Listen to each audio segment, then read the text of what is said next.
Hey friends, welcome back to my channel. आज हम battle for Incheon mission chromite इस फिल्म के बारे में बात करने वाले हैं, जो कि 2016 में रिलीज हुई थी और IMDb पर इस फिल्म को रेटिंग है 6.2। तो देखते हैं फिल्म की कहानी क्या है। फिल्म के पहले ही सीन में हम कमांडर मैकआर्थर को देखते हैं, जो कि अमेरिकन आर्मी के मुख्य अधिकारी हैं। वो कहीं निकलने के लिए सही समय का इंतजार कर रहे हैं। दरअसल उत्तर कोरिया और दक्षिण कोरिया के बीच में वॉर शुरू हो चुका है और साल है 1950 का। उत्तर कोरिया ने सोवियत यूनियन की मदद से दक्षिण कोरिया के एक बहुत बड़े हिस्से पर सिर्फ 1 महीने में ही कब्जा कर लिया है और यहाँ पर दक्षिण कोरिया की मदद करने के लिए अमेरिका आया है और अमेरिकन फोर्स के चीफ है जनरल मैकआर्थर। तो यहाँ से कहानी फ्लैशबैक में जाती है 8 दिन पहले, जब कर्नल मैकआर्थर 8 जासूस भेजकर दुश्मन की इम्पोर्टेंट जानकारी लेने का फैसला करते हैं और उसके बाद सारी जानकारी हासिल करके इंचियोन शहर पे हमला करने की प्लानिंग करते हैं। और उसके अगले सीन में दिखाया जाता है कि एक ट्रेन इंचियोन शहर की तरफ जा रही है, जिसमें उत्तर कोरिया के कुछ सैन्य अधिकारी और कुछ सैनिक मौजूद हैं। तभी कर्नल मैकआर्थर के 8 जासूस वहां पर आकर उत्तर कोरिया के कुछ सैनिक और कुछ ऑफिसर्स को मार गिराते हैं और उनकी जगह ले लेते हैं। तो इस तरीके से कर्नल मैकआर्थर के 8 जासूस दुश्मन की सेना में शामिल हो जाते हैं। और उसके नेक्स्ट सीन में हम देखते हैं कि कर्नल मैकआर्थर अपनी पूरी जी जान लगाकर अपने मित्र राष्ट्रों से सेना, हवाई सेना, बारूद मंगाने की कोशिश कर रहे हैं। और उसके बाद हम देखते हैं कि उत्तर कोरिया के कमांडर, जिनका नाम है लिम गे जिन, उनसे मैकआर्थर के जासूसों की मुलाकात होती है। उन 8 में से एक कमांडर की पोजीशन पे है, जिनका नाम है कमांडर पार्क। और कमांडर पार्क का काम यहाँ पर है कि लिम गे जिन के अंडर जितनी भी फोर्स है उसका निरीक्षण करना। तब कमांडर पार्क को सभी तरह के सैनिक, टैंक्स, हथियार और बारूदों की जानकारी दी जाती है, पर उन्हें नौसेना की समंदर में छुपे हुए माइंस के बारे में कोई भी जानकारी नहीं दी जाती। तब कमांडर पार्क उन्हें नौसेना माइंस के बारे में पूछते हैं, पर नौसेना की रिपोर्ट हम खुद सुप्रीम कमांडर को देंगे, ये कहकर कमांडर पार्क की बात को टाल दिया जाता है। लेकिन यहाँ पर कमांडर पार्क और उनके बाकी सभी जासूसों का काम यही है कि दुश्मन नौसेना के माइंस की जानकारी लेना। और उसके बाद कमांडर पार्क को दुश्मन के डिफेंस लाइन के बारे में जितनी भी अभी तक जानकारी दी गई थी, वो सभी जानकारी कर्नल मैकआर्थर तक कमांडर पार्क पहुँचा देते हैं। और उसके बाद कमांडर पार्क और लिम गे जिन खाना खाने साथ में जाते हैं। तब उनके साथ कई और लोग भी होते हैं। तो वहाँ पे लिम गे जिन अपने कॉलेज की एक बात बताते हुए कहते हैं कि उनके पसंदीदा प्रोफेसर ने अपनी सगी बहन को गोली मारकर खत्म कर दिया था, क्योंकि वो ईसाई धर्म में विश्वास करती थी। और उसके बाद वहीं पर बैठी हुई हान नाम की एक नर्स से भी लिम गे जिन पूछता है कि तुम क्या करोगी अगर तुम्हारे चाचा ईसाई धर्म में विश्वास करने लगेंगे। तो वो पहले तो कहती है कि मैं उन्हें मना करूंगी, लेकिन अगर वो फिर भी नहीं माने तो मैं धर्म को ही मिटा दूंगी। और हान के इस जवाब से लिम गे जिन के होंठों पर मुस्कुराहट छा जाती है। और फिर वही सवाल वो कमांडर पार्क से भी पूछते हैं कि कमांडर पार्क, आप क्या करेंगे ऐसी सिचुएशन में। तब कमांडर पार्क जवाब में कहते हैं कि हर किसी के अलग और स्वतंत्र विचार हो सकते हैं। उनके इस जवाब की वजह से लिम गे जिन को कमांडर पार्क पे शक होता है, क्योंकि वो बहुत अच्छी तरह से जानते हैं कि दुश्मन के जासूस कहीं भी और किसी भी रूप में उनके इर्द गिर्द हो सकते हैं। और कमांडर पार्क असली कमांडर पार्क है ये जानने के लिए लिम गे जिन उनका यूनिट पासवर्ड पूछता है, क्योंकि कमांडर पार्क पूरी तैयारी के साथ वहां पर आए थे, इसीलिए वो अपना यूनिट पासवर्ड बिल्कुल सही बताते हैं। लेकिन फिर भी लिम गे जिन को अब कमांडर पार्क के ऊपर शक तो हो चुका था, इसीलिए वो उत्तर कोरिया के मुख्य कार्यालय से कमांडर पार्क के बारे में जानकारी लेने की कोशिश करता है। तो उसे वहाँ से पता चलता है कि कमांडर पार्क के गर्दन के लेफ्ट साइड में चाकू से घाव बनने का निशान है। उसके अगले सीन में दिखाया जाता है कि लिम गे जिन एक सैलून में शेव करने गया है। दरअसल ये सैलून का ओनर हान का चाचा है और हान वही नर्स है जिससे लिम गे जिन ने पूछा था कि तुम्हारे चाचा अगर ईसाई धर्म में विश्वास करने लगेंगे तो तुम क्या करोगी। और यहाँ पर ये स्पष्ट होता है कि लिम गे जिन हान को पसंद करते हैं, इसीलिए उसके चाचा को खुश करने के लिए एक महंगी घड़ी गिफ्ट कर दी है।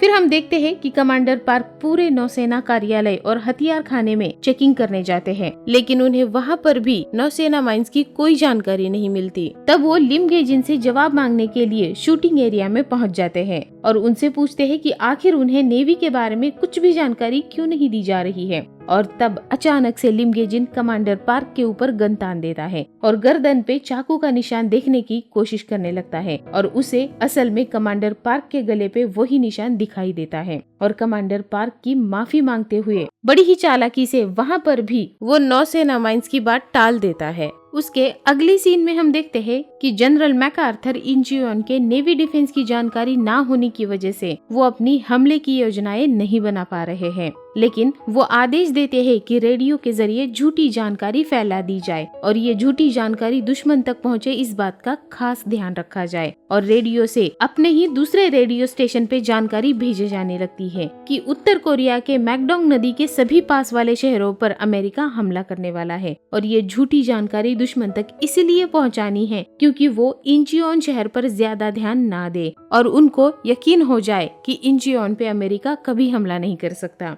और होता भी ठीक ऐसा ही है। उत्तर कोरिया के सभी ऑफिसर्स को लगता है कि इंचियोन पे अमेरिका कभी हमला नहीं करेगा, लेकिन सिर्फ लिम गेजिन को ही लगता है कि इंचियोन पे हमला हो सकता है। फिर हम देखते हैं कि अमेरिकन्स भी हमले के लिए योजनाएं बना रहे हैं और उत्तर कोरिया के ऑफिसर्स भी मीटिंग कर रहे हैं और डिस्कस कर रहे हैं कि आखिरकार अमेरिकन्स कहाँ हमला करने वाले हैं और उनको अपनी डिफेंस व्यवस्था कहाँ और कैसी रखनी चाहिए। इधर जनरल मैकार्थर इंचियोन पर हमला करने की योजना बना चुके हैं, जबकि इंचियोन के समुद्र तट पर कीचड़ बहुत ज्यादा है जहां पर ये लोग टैंक्स को उतार नहीं पाएंगे। इंचियोन में बहुत ऊंची ऊंची समुद्र लहरें उठती है जहां उनके लड़ाकू जहाज फंस सकते हैं। इंचियोन का बंदरगाह बहुत संकरा है, वहां पर अमेरिकन जहाज अपने सैनिकों को भी उतार नहीं पाएंगे। इतना ही नहीं बल्कि इंचियोन के समुद्र किनारे पर बहुत ऊंची ऊंची विश्वासघात की चट्टानें हैं जिस पे चढ़ना बहुत ही ज्यादा मुश्किल है। तब मैकार्थर कहते हैं 75,000 सैनिकों को सीढ़ी से चट्टानों पर चढ़ाकर इंचियोन पे हमला करेंगे।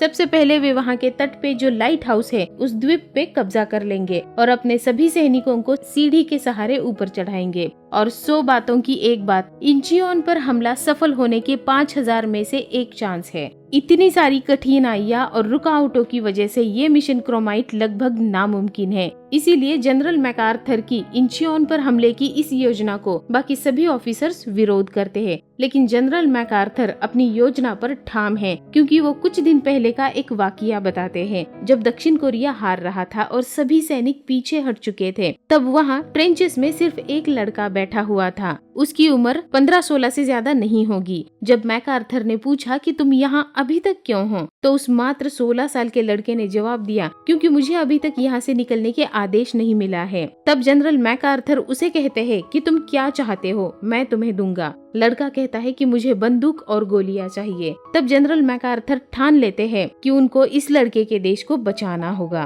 और वो इंचियोन पे हमला इसीलिए करना चाहते हैं क्योंकि दुश्मन को लगता है कि यहाँ अमेरिकन्स कभी हमला नहीं करेंगे और अगर ये हमला सफल होता है तो यकीनन जीत पक्की होगी। उसके बाद रेडियो से कमांडर पार्क तक मैसेज पहुंचाया जाता है कि नौसेना माइंस का पता लगाने के लिए उनके पास सिर्फ 10 सितंबर रात 9 बजे तक का समय है, मतलब सिर्फ 2 दिन उनके पास है। फिर अगले दिन कमांडर पार्क उसी सैलून में जाते हैं जहां पर लिम गेजिन गया था। वहां का ओनर कमांडर पार्क का ही आदमी था जो कि नर्स हान का चाचा भी है। कमांडर पार्क उनको बताते हैं कि कल रात को उनका यहाँ से जाने का इंतजाम करना होगा और फिर रात को अगले और आखिरी दिन की प्लानिंग करना शुरू कर देते हैं और वो प्लान करते हैं कि दिन में ही उनको लिम गेजिन के ऑफिस में घुसपैठ करके नक्शा चुराना होगा। उनके टीम में से एक आदमी गार्ड्स का ध्यान भटकाएगा, दूसरा दीवार चढ़कर खिड़की से लिम गेजिन के ऑफिस में दाखिल हो जाएगा और तीसरा नक्शा मिलते ही भागने के लिए गाड़ी लेकर तैयार रहेगा। और जब तक काम पूरा नहीं होता तब तक कमांडर पार्क लिम गेजिन को और नौसेना प्रमुख जिसका नाम रयू है उसको अपने साथ बिजी रखेंगे और उनके बाकी के 4 साथी इन सभी की हेल्प के लिए चौकन्ने रहेंगे। लेकिन अचानक से रयू जो कि नौसेना प्रमुख है वहाँ से उठकर जाने लगता है। कमांडर पार्क उसे रोकने की बहुत कोशिश करते हैं लेकिन उसे रोक नहीं पाते और वो सीधे लिम गेजिन के ऑफिस में जाता है जहाँ पहले से कमांडर पार्क का आदमी मौजूद था। बाहर कमांडर पार्क का दूसरा साथी उसे रोकने की बहुत कोशिश करता है लेकिन नाकामयाब होता है और रयू सीधे ऑफिस में चला आता है और उसके अंदर आते ही कमांडर पार्क का आदमी उसके सर पर गन रखकर उसकी गन छीन लेता है और उसे सेफ खोलने के लिए कहते हैं। रयू सेफ खोलता है तभी वहाँ पर गार्ड्स आते हैं और गोलियां चलना शुरू हो जाती है। इसी बीच रयू सेफ में लाइटर फेंक देता है और सारे नक्शे जलने लग जाते हैं। कमांडर पार्क का साथी नक्शे को लेकर खिड़की से भागने की कोशिश करता है, लेकिन तब तक उसे गोली लग चुकी थी और उसके पीछे पीछे उसका दूसरा साथी भी खिड़की से कूदता है, लेकिन तब तक उसका पहला साथी मर चुका था। पर उसके हाथ से जले हुए नक्शे के टुकड़े को उठाकर वो गाड़ी में बैठ जाता है और दोनों कमांडर पार्क की तरफ उन्हें लेने के लिए जाने लगते हैं। इधर रयू लिमगे जिन को फोन करके कमांडर पार्क और उनके सभी साथियों के बारे में बताता है और यहाँ भी कमांडर पार्क और लिमगे जिन के लोगों के बीच में फायरिंग शुरू हो जाती है। ये एक रेस्टोरेंट था, वहाँ पर कुछ वेटर्स भी थे, वो भी यहाँ पर मारे जाते हैं। फिर कमांडर पार्क बाहर रोड पे निकलने में कामयाब हो जाते हैं, लेकिन तब तक लिमगे जिन के कई सारे लोग वहाँ पर पहुँच चुके थे। लेकिन बड़ी ही बहादुरी से कमांडर पार्क लिमगे जिन के बहुत सारे लोगों को मारने में कामयाब हो जाते हैं, लेकिन यहाँ भी कमांडर पार्क के 2 और साथी मारे जाते हैं और अब लिमगे जिन बहुत गुस्से में है। उन्हें 2 सिविलियंस लड़के मिल जाते हैं जिनके ऊपर शक है कि इन्होंने कमांडर पार्क की मदद की होगी। वो लड़के बताते हैं कि कमांडर पार्क की मदद करने वाला आदमी चश्मा पहने हुए था और उसके हाथ में एक महंगी घड़ी थी। तब लिमगे जिन को पता चलता है कि ये नर्स हान का चाचा हो सकता है और अगले ही सीन में हम देखते हैं कि नर्स हान का चाचा कमांडर पार्क और उनके सभी साथियों को ले जा रहा है और उधर जनरल मैकआर्थर को ऑपरेशन क्रोमाइट के लिए अमेरिकन प्रेसिडेंट ट्रूमैन से परमिशन मिल चुकी है और इधर हान के चाचा कमांडर पार्क और उनकी टीम को चुपके से रात में अपने घर लेकर आते हैं और उस वक्त हान भी घर पर ही थी और हान के चाचा इन सभी को अपने घर में एक अलमीरा थी और उस अलमीरा से एक सीक्रेट रास्ता सीक्रेट बेसमेंट की तरफ जाता है, तो उन्हें इस गुप्त जगह पर छुपाने के लिए लेकर आते हैं और खुद अपने बाकी साथियों को रेडियो के जरिए कांटेक्ट करने के लिए जाते हैं और हान इन सब चीजों में अपने चाचा को साथ देने से मना कर देती है, इसीलिए उसे रस्सी से कुर्सी को बांध दिया जाता है और शोर ना हो इसीलिए उसके मुंह पर भी कपड़ा बांध दिया जाता है। और इधर जब हान के चाचा रेडियो से कांटेक्ट करने जाते हैं तो वहाँ पहले से ही लिमगे जिन अंधेरे में बैठकर उनका इंतजार कर रहा था और इधर कमांडर पार्क भी हान को समझाने की कोशिश करता है कि वो अपने देश अपने लोगों के लिए ये सब कर रहा है। वो ना तो किसी का दुश्मन है और ना ही वो किसी को मारना चाहता है, पर हालात ही कुछ ऐसे हैं जिन पे उसका कोई बस नहीं है। और तभी लिमगे जिन हान के चाचा के साथ घर में तलाशी लेने के लिए आ जाते हैं। वो पूरा घर तलाश करते हैं पर उन्हें कुछ भी नहीं मिलता और वो घर के बाहर चले जाते हैं, पर लिमगे जिन को पता है कि हान के चाचा ने ही उन्हें कहीं न कहीं छुपा कर रखा है, इसीलिए उन्हें मोहल्ले के बीचों बीच खम्बे से बांधकर गले में लिखा जाता है कि मैं एक देशद्रोही हूँ और पूरी सजा का पात्र हूँ। तब ये सब कुछ कमांडर पार्क बेसमेंट से देख पा रहे थे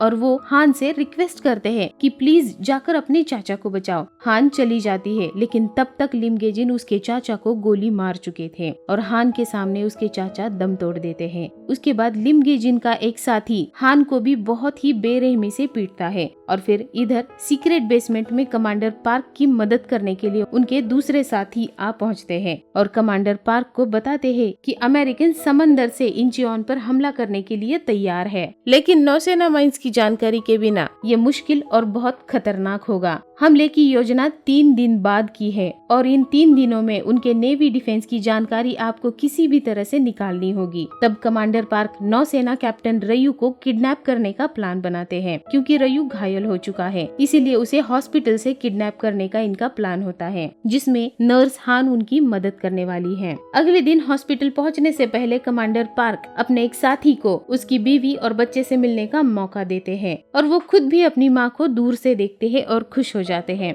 दरअसल ये सभी 8 लोग इंचियोन शहर के ही रहने वाले हैं, पर अभी इंचियोन शहर दुश्मन के कब्जे में है। उसके बाद तय समय पर सभी लोग हॉस्पिटल पहुंच जाते हैं, पर उनके वहां पहुंचने से ठीक पहले लिमगे जिन हॉस्पिटल पहुंच जाता है और नर्स हान लिमगे जिन के सामने से कैप्टन रयू को एक्सरे के बहाने रूम से बाहर ले आती है और तभी मौका देखकर डॉक्टर के भेष में मौजूद कमांडर पार्क और उनके साथी कैप्टन रयू को किडनैप करके ले जाने लगते हैं। पर तभी हॉस्पिटल में फायरिंग शुरू हो जाती है। कैप्टन रयू को ट्रक में ले जाते समय भी उनके ट्रक के ऊपर अंधाधुंध फायरिंग हो जाती है। उनके ट्रक का पीछा खुद लिमगे जिन करता है। कई तरीकों से ट्रक को उड़ाने की नाकामयाब कोशिशें की जाती हैं। इसी दौरान कमांडर पार्क हान को भी ट्रक से गिरते गिरते बचाते हैं, लेकिन थोड़ी देर बाद दुश्मन सैनिक से लड़ते लड़ते खुद ट्रक से गिर जाते हैं और ट्रक आगे निकल जाता है। लेकिन दुश्मन को मारकर एक बाइक पे बैठकर कमांडर पार्क फिर से ट्रक तक आ पहुंचते हैं और आखिर में लिम गेजिन सिर्फ देखता ही रह जाता है। और उसके बाद कैप्टन रयू को बड़े ही अनोखे तरीके से टोक्यो जापान जनरल मैकआर्थर के पास पहुंचाया जाता है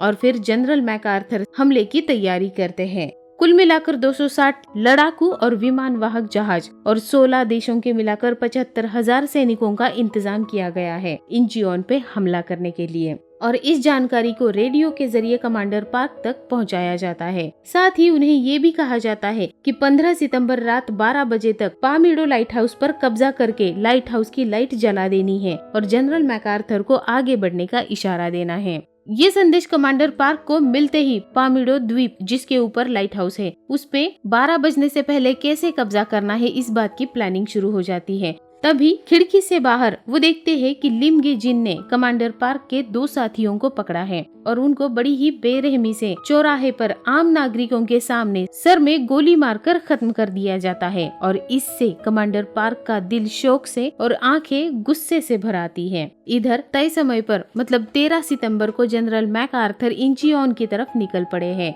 तेज आंधी और तूफान शुरू है समंदर में, लेकिन जनरल मैकआर्थर के इरादे इस तेज आंधी और तूफान के सामने ज्यादा मजबूत नजर आ रहे हैं। वो पीछे ना हटने का निर्णय लेते हैं और फाइनली रात 10:12 पर 14 सितंबर की रात को जनरल मैकआर्थर इंचियोन तट के करीब पहुंच जाते हैं और अपने 75,000 पैदल सेना के लैंडिंग के लिए विमिडो द्वीप क्लियर करने के लिए वहां पर भारी बमबारी की जाती है। प्लेन से भी वहां पर एक साथ कई सारे बम्स गिराए जाते हैं। विल्मिडो द्वीप पामीडो द्वीप के बाजू में है और पामीडो द्वीप के ऊपर लाइट हाउस है और इधर कमांडर पार्क भी लाइट हाउस की तरफ निकल पड़ते हैं और वहां पर 11:41 पे पहुंच जाते हैं और बड़ी ही चालाकी से वहां के सभी गार्ड्स को मारकर ठीक 12 बजे लाइट हाउस पे कब्जा करके लाइट जला दी जाती है और जनरल मैकआर्थर को इशारा मिल जाता है। वो बहुत खुश हो जाते हैं और हवाई हमला अब रोक दिया जाता है और छोटी छोटी नावों से पैदल सेना को इंचियोन तट पर भेजा जाने लगता है। लेकिन ये पूरा नजारा लिम गेजिन देख रहा होता है और जवाबी हमले के लिए सही समय का इंतजार कर रहा है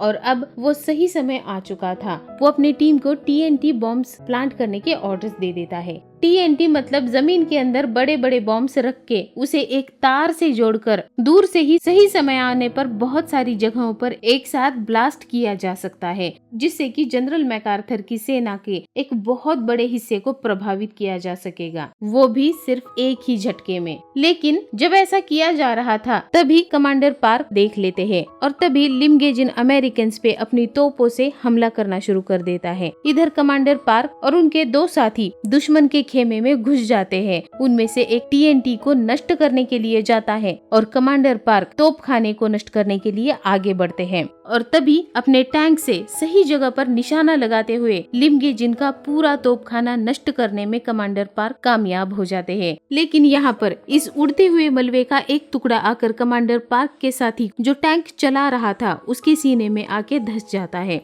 और इधर इनका दूसरा साथी भी TNT बॉम्ब्स को ब्लास्ट करने में कामयाब हो जाता है, लेकिन वो खुद भी इसमें शहीद हो जाता है। और तभी लिम गेजिन भी एक बड़े से टैंक में बैठकर कमांडर पार्क की तरफ उनका सफाया करने के लिए आ पहुंचता है और कमांडर पार्क पे हमला करता है। लेकिन कमांडर पार्क भी लिम गेजिन के टैंक पर फायर करते हैं और लिम गेजिन का टैंक एक बड़े से गड्ढे में फंस जाता है और अब ऑपरेशन क्रोमाइट शुरू करने का सही समय आ चुका है। इंचियोन पे हमले का और जीत का सही समय आ गया है। इसीलिए कमांडर पार्क फ्लेयर गन चलाकर जनरल मैकआर्थर को ऑपरेशन क्रोमाइट शुरू करने का इशारा दे देते हैं और जनरल मैकआर्थर ऑपरेशन क्रोमाइट शुरू कर देते हैं। लेकिन इधर लिम गेजिन किसी तरह से टैंक से जिंदा बाहर आने में कामयाब हो जाता है और कमांडर पार्क और लिम गेजिन के बीच में फायरिंग हो जाती है और आखिरकार दोनों एक दूसरे की गोली से मारे जाते हैं।